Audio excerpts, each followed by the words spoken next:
اعوذ باللہ من الشیطان الرجیم بسم اللہ الرحمن الرحیم الحمد للہ رب العالمین الرحمن الرحیم مالک یوم الدین صدق اللہ العظیم۔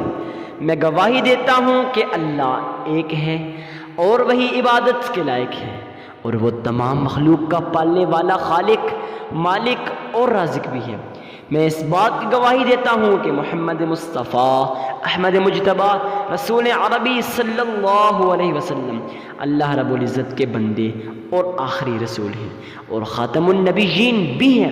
ہم سب کا یہ عقیدہ ہے، بلکہ تمام امت مسلمہ کا یہ عقیدہ ہے، ان کے بعد کوئی اور نبی نہیں آنے والا، نبوت کا دروازہ ان پہ بند ہو چکا ہے۔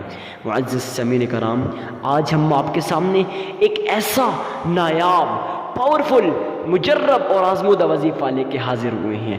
یقین جانے یا نہ جانے، خیر میں یہ کہنا چاہتا ہوں کہ آج کا یہ وظیفہ کافی زیادہ لوگوں کے اصرار پہ بنا رہے ہیں۔ یہ ویڈیو ان لوگوں کے اصرار پر بنا رہے ہیں جو لوگ ہم سے سوال کرتے ہیں۔ آج ایک شخص کا سوال آیا پرسنل کے اندر، رو رہا تھا خدا کی قسم، اور سوال کر رہا تھا، حضرت جی مصیبتوں کے اندر، پریشانیوں کے اندر، تکالیف کے اندر پڑا ہوا ہوں، لیکن نکلنے کا کوئی راستہ نہیں دکھتا۔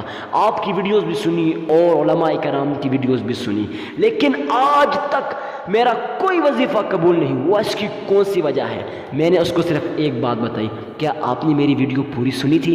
یہ جواب آگے سے کہا، حضرت میں نے صرف آپ کا وظیفہ تو سنا تھا۔ میں نے کہا نہیں، بس اگر آپ نے وظیفہ سنا، وظیفہ کیا، کوئی اثر آپ کبھی نہیں کرے گا جیسے اس آدمی کا نہیں کیا۔ اب کیوں؟ اس کی کون سی وجہ ہے؟ آگے چل کے میں آپ سے ایک ایک بات آپ سے شیئر کروں گا۔ یقین جانے، اپنے پاس ٹائم نوٹ کر لیں۔ ویڈیو انشاءاللہ 8 منٹ کی ہوگی، 8 منٹ سے اوپر ویڈیو ہوئی تو نہ دیکھنا۔ تو معزز سامعین کرام، سب سے پہلے وظیفہ کرنے سے پہلے ان چیزوں کو خاص طور پر سمجھ لیں۔ یہ ایسی چیزیں ہیں، ایسے مسائل ہیں جن سے آپ کا وظیفہ قبول ہونے کے 100% میں سے 101% چانسز ہوتے ہیں۔ وہ کون سے اہم مسائل ہیں، وہ کون سے اہم باتیں ہیں؟ نمبر 1 بات تو یہ ہے کہ آپ لوگوں نے وظیفہ کرنے سے پہلے اللہ کے حضور صدقہ دینا ہے۔ صدقہ کیوں دینا ہے، کس کو دینا ہے اور کتنا دینا ہے؟ معزز سامعین کرام، آپ لوگوں نے اللہ کے حضور صدقہ کسی غریب، کسی مسکین، کسی عاجز، کسی فقیر اور کسی لاچار کو دینا ہے۔ ان لوگوں کو کیوں دینا ہے؟ کیونکہ یہ لوگ آپ کے صدقے کے محتاج ہوتے ہیں جب آپ ان کی مدد کرتے ہیں۔ یقین جانے، میرا رب آپ کی مدد کرتا ہے، آپ کو غیب کے خزانوں سے رزق عطا کرتا ہے، آپ کو ایسی جگہ سے رزق عطا کرتا ہے جہاں سے آپ کا وہم و گمان بھی نہیں ہوتا، آپ کے ذہن میں بھی نہیں ہوتا۔ اتنا رزق آیا، مگر کہاں سے آیا، کیسے آیا، اب آپ کے ذہن میں بھی نہیں ہوگا، اتنا رزق آ جائے گا۔ تو معزز سامعین کرام، بات کرنے کا مقصد یہ ہے کہ آپ لوگوں نے صدقہ دے دینا ہے۔ اب صدقہ کتنا دینا ہے، کس کو دینا ہے، اکثر لوگوں کا یہ سوال ہوتا ہے۔ تو آپ لوگوں نے اللہ کے حضور صدقہ کسی غریب، کسی مسکین، کسی عاجز، کسی فقیر اور کسی لاچار کو دینا ہے۔ ان لوگوں کو کیوں دینا ہے؟ کیونکہ یہ لوگ آپ کے صدقے کے محتاج ہوتے ہیں۔ جب آپ لوگ ان کی مدد کرتے ہیں نا، یقین جانے میرا رب آپ کی مدد کرتا ہے۔ اب ان پوائنٹ کو غور کے ساتھ سمجھ لیں۔ نمبر 1 پوائنٹ یہ ہے، صدقہ کسی غریب، کسی مسکین، کسی عاجز، کسی فقیر اور کسی لاچار کو دینا ہے۔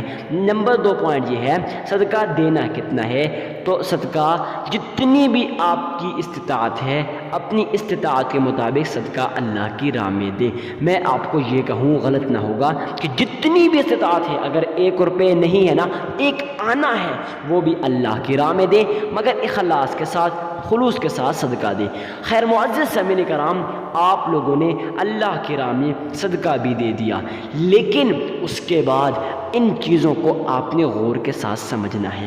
آپ لوگوں نے اللہ کے حضور صدقہ دینے کے بعد 3 مرتبہ درود ابراہیمی کو پڑھنا ہے۔ خیر اس کی طرف ہم بعد میں آئیں گے، پہلے اس بات کو کر لیتے ہیں کہ بھائی جس بات کی وجہ سے، جس مسئلے کی وجہ سے آپ کے وظائف اثر نہیں کرتے، جو لوگ یہ سوال کرتے ہیں نا، حضرت جی وظائف اثر نہیں کرتے، میرے پیارے بھائی، میں آپ کے دکھ کو، آپ کی تکالیف کو، آپ کی ٹینشن کو، آپ کی مصیبت کو صحیح طرح سمجھتا ہوں۔ اب آپ لوگوں نے اللہ کے حضور ان باتوں کو غور کے ساتھ سمجھ لینا ہے۔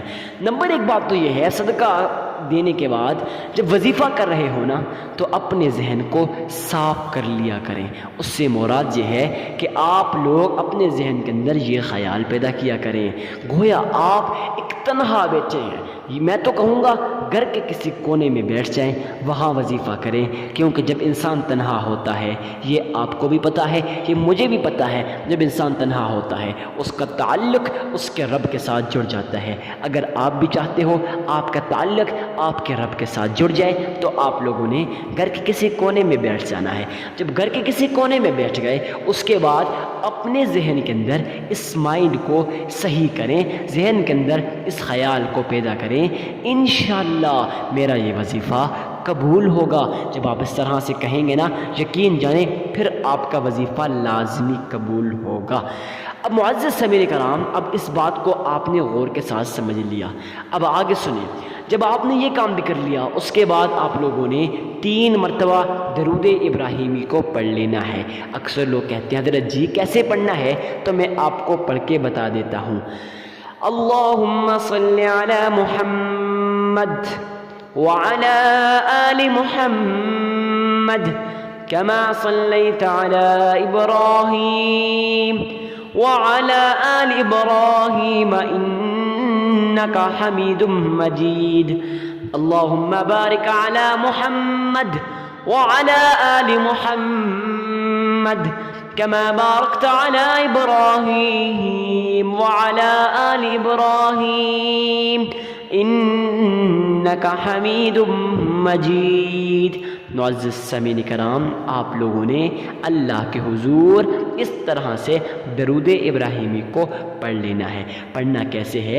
سب سے پہلے اپنے ذہن میں اس خیال کو پیدا کریں گویا آپ روضہ رسول کی جالیوں کے سامنے کھڑے ہو، محمد مصطفیٰ احمد مجتبی رسول عربی صلی اللہ علیہ وسلم آپ کے درود ابراہیمی کو سن رہے ہیں۔ اس طرح سے 3 مرتبہ درود ابراہیمی کو پڑھنے کے بعد آپ لوگوں نے 313 مرتبہ حسبنا اللہ نعم الوکیل۔ اتنا پیارا، اتنا مجرب، اتنا آزمودہ وظیفہ ہے، یقین جانے آپ سوچ بھی نہیں سکتے۔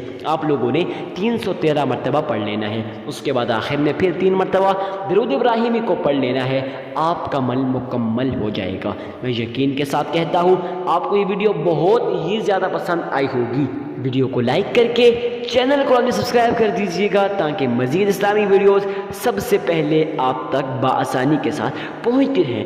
ہاں، ایک بات کو اپنے ذہن میں لازمی نشین کر دیں، ذہن نشین کر دیں کہ بھائی آپ لوگوں نے ویڈیو کو جتنا ہو سکے شیئر کرنا ہے۔